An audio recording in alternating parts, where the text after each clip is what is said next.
from strategic culture after illegally abrogating the signature of the United States on the Joint Comprehensive Plan of Action (JCPOA) nuclear deal with Iran, Donald Trump is not only prepared to offer a nuclear deal to the Democratic People's Republic of Korea, but had his Secretary of State, Michael Pompeo, sweeten the prospect with a promise of billions of dollars of investments in North Korea's infrastructure. Meanwhile, Trump is prepared to institute secondary sanctions against any country, including the remaining JCPOA signatories, that continue to do business with Iran. The only country that stands to benefit from this disjointed and hypocritical U.S. nuclear proliferation policy is Israel.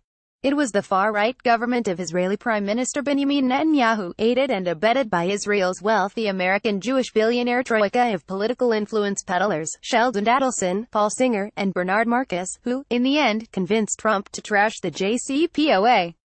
Trump's two new additions to his national security and foreign policy team, Pompeo and National Security Advisor John Bolton, have long advocated blowing up the JCPOA, charging that Iran has been violating the deal.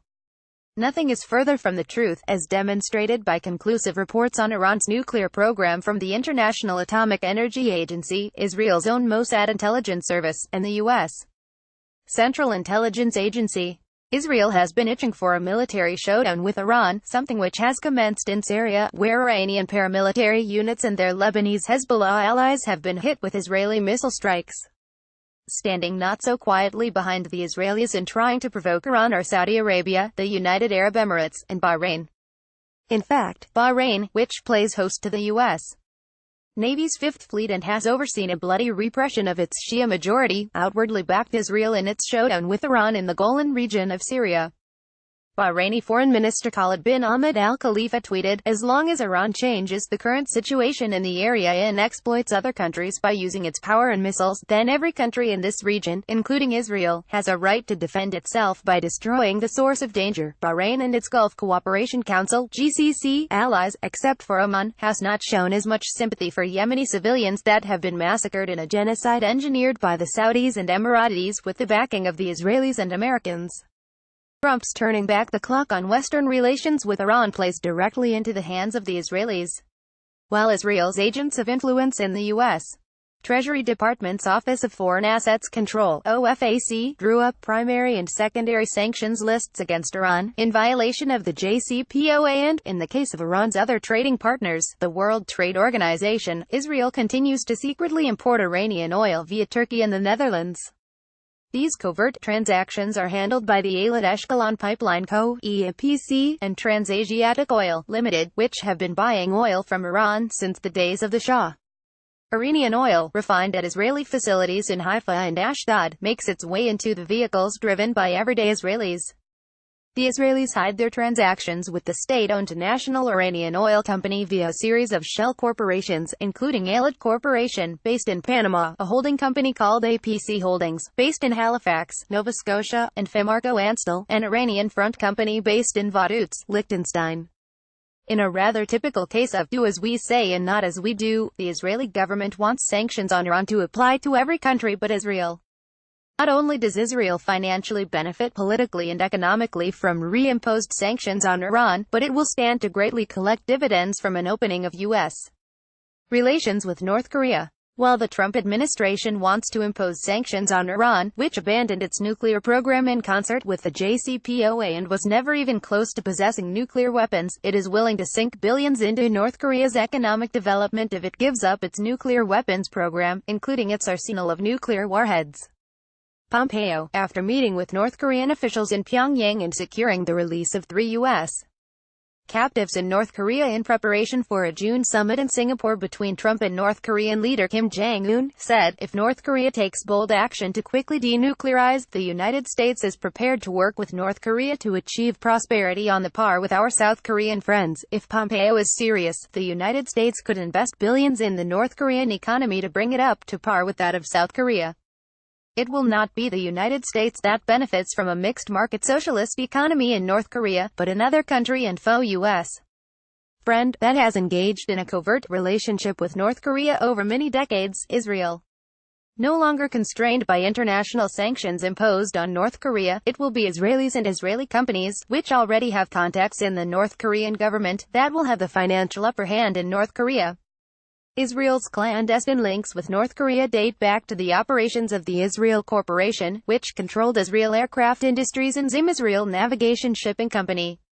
Eisenberg was the first Israeli to establish trading links with the People's Republic of China, which eventually extended to North Korea and Khmer Rouge-controlled Cambodia. Eisenberg's chief exports to China and North Korea were weapons. In the latter part of his life, Eisenberg was found more often in Beijing, where he died in 1997, than in Tel Aviv.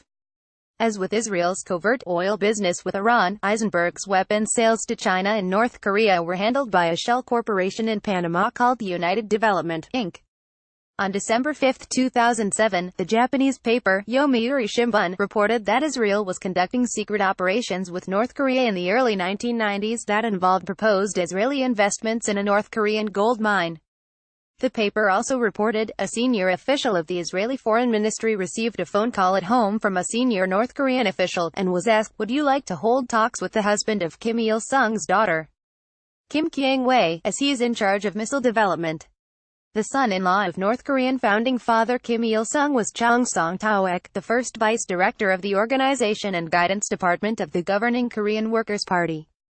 It was reported in 2004 by the New Zealand media that Mossad agent Zev William Barkhan, alias Love Bruckenstein, wanted by New Zealand for illegally attempting to obtain New Zealand passports, turned up in Pyongyang as a security advisor for the North Korean government. Barkhan and other Mossad agents were in Pyongyang to negotiate a deal to build a West Bank-style security wall along the border with China, which was to be outfitted with Israeli-manufactured motion detectors and night vision equipment. The North Korean people, isolated for so long from other nations, are naturally suspicious of foreigners. For that reason, Mossad chose to rely on South Korean evangelical Christian agents working in the North, individuals who were better able to blend into North Korean society. Several Israeli interlocutors in Pyongyang reportedly managed to convince Kim Jong-un's government that Koreans, as a Turkic people, are one of the lost tribes of Israel.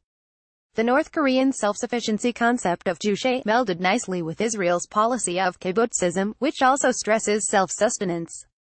In reality, the Israelis were trying to position themselves as middlemen between North Korea and countries enacting indirect trade sanctions against Pyongyang, just as the Israelis have done with Iran in respect to everything from secret oil deals to buying pistachios, caviar, and Persian carpets through middlemen in Turkey.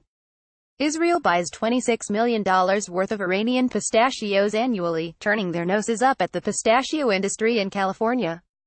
Mark Rich, the sanction-busting American-Israeli-Belgian-Spaniard-Bolivian, was a significant Mossad asset because of his ability to skirt United Nations on United States sanctions against certain pariah regimes, including post-revolutionary Iran, something that enriched not only Rich but several Israeli businessmen. By scrapping America's commitment to the JCPOA and announcing that he is willing to invest billions in North Korea's economy, Mr. Trump, the self-professed master of the art of the deal, has proven to be nothing more than a Schlump of Netanyahu, Israeli sanction-busting oligarchs in Israel, and pro-Israeli political funders like Edelson, Singer, and Marcus. Advertisement.